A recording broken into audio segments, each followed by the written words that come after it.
নমস্কাৰ এই মুহূৰ্তত অসমৰ প্ৰত্যেকগৰাকী জনতালৈ দিবলৈ ওলাইছো ডাঙৰ খবৰ। আজি হৈছে ৮ নৱেম্বৰ। আজি অসমৰ লাখ লাখ দুখীয়াসকললৈ কেইখনমান চৰকাৰী আঁচনিলৈ দিবলৈ ওলাইছো ডাঙৰ খবৰ।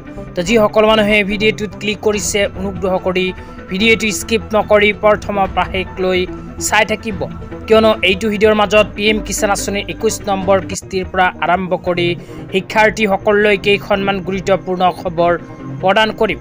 অনুগ্ৰহ কৰি ভিডিঅ'টোত ক্লিক কৰিছে যদি ভিডিঅ'টো স্কিপ নকৰি প্ৰথমৰ পৰা শেষলৈ চাই থাকিব। লগতে মোৰ চেনেলত নতুন হ'লে প্লিজ চেনেলটো ছাবস্ক্ৰাইব কৰি মোৰ লগত থাকিব। তো বলক ভিডিঅ'টো আৰম্ভ কৰি আজি প্ৰথমটো গুৰুত্বপূৰ্ণ খবৰৰ বিষয়ে বিস্তাৰিত জানি লওঁ। তো আজি প্ৰথমটো গুৰুত্বপূৰ্ণ খবৰ হ'ল PM কিষাণ আঁচনিলৈ। তো যিসকল কৃষকৰ নাম PM কিষাণ আঁচনিত অন্তৰ্ভুক্ত হৈ আছে সেইসকল কৃষকৰ বেংক একাউণ্টত কেতিয়া সোমাব PM কিষাণ আঁচনিৰ 21 নম্বৰ কিস্তি 2000কৈ টকা। তো এই বিষয়ত আপোনালোকক বিতংভাৱে জনাইছোঁ, অনুগ্ৰহ কৰি চাই থাকিব। তো আপোনালোকে মোবাইল স্ক্ৰীনত চাব পাৰিছে নিউজ 18 পৰ্টেলৰ ফালৰ পৰা PM কিষাণ আঁচনিলৈ এনেকৈ এখন আপডেট প্ৰদান কৰিছে। তো ইয়াতে কি কোৱা হৈছে PM কিষাণ আঁচনিৰ 21 নম্বৰ কিস্তিৰ 2000কৈ টকা কেতিয়া সোমাব সেই বিষয়ত আপোনালোকক বিতংভাৱে জনাই দিছোঁ। তো ইয়াতে লিখা আছে PM Kisan 21 instalment date. Farmers are keenly waiting the 21 installment of PM Kisan Pradhan Mantri Kisan Samman Nidhi Scheme. তো তাৰপিছত আৰু কি লিখা আছে পঢ়ি শুনাই দিছোঁ, অনুগ্ৰহ কৰি চাই থাকিব। তাৰপিছত লিখা আছে ইণ্ডিয়াৰ bank account prime minister Narendra Modi is expected to the release next instalment in the first half of November. Though there has been no' official announcement on the date of release. তো ইয়াতে কোৱা অনুযায়ী যিসকল কৃষকৰ নাম PM কিষাণ আঁচনিত অন্তৰ্ভুক্ত হৈ আছে সেইসকল কৃষকৰ বেংক একাউণ্টত 15 নৱেম্বৰ তাৰিখৰ ভিতৰত PM কিষাণ আঁচনিৰ 21 নম্বৰ কিস্তিৰ 2000কৈ টকা সোমাই যাব। তো ইয়াতে কিন্তু স্পষ্টভাৱে লিখা আছে expected to release the next instalment in the first half of November. তো 15 নৱেম্বৰ তাৰিখৰ ভিতৰত কৃষকসকলৰ বেংক একাউণ্টত PM কিষাণ আঁচনিৰ টকা সোমাব পাৰে, কিন্তু এতিয়ালৈকে চৰকাৰৰ ফালৰ পৰা অফিচিয়েল আপডেট প্ৰকাশ কৰা নাই।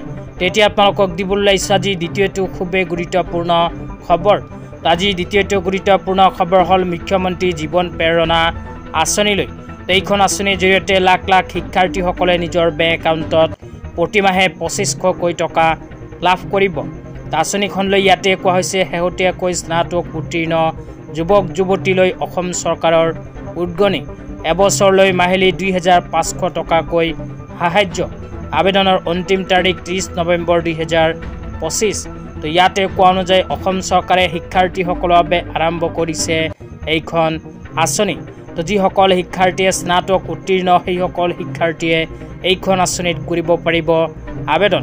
তো আবেদন কৰাৰ পিছত এবছৰলৈ প্ৰতিমাহে 2500কৈ টকা ল'ৰা ছোৱালীসকলৰ বেংক একাউণ্টত অসম চৰকাৰে প্ৰদান কৰিব। তাৰপিছত কোৱা হৈছে আবেদনৰ অন্তিম তাৰিখ 30 নৱেম্বৰ 2025। তো স্নাতক উত্তীৰ্ণ শিক্ষাৰ্থীসকলে 30 নৱেম্বৰ তাৰিখৰ পূৰ্বে এইখন আঁচনিত কৰিব লাগিব আবেদন। ইয়াৰ লগতে আৰু কোৱা হৈছে আঁচনিখনৰ উদ্দেশ্য। আঁচনিখনৰ উদ্দেশ্যৰ ভিতৰত কোৱা হৈছে চাকৰিৰ সন্ধানত শেহতীয়াকৈ স্নাতক উত্তীৰ্ণসকললৈ সাহায্য প্ৰদান, প্ৰতিযোগিতামূলক পৰীক্ষাত অৱতীৰ্ণ হ'বলৈ উৎসাহিত কৰা, স্ব-নিয়োজনৰ পথ সুগম কৰা।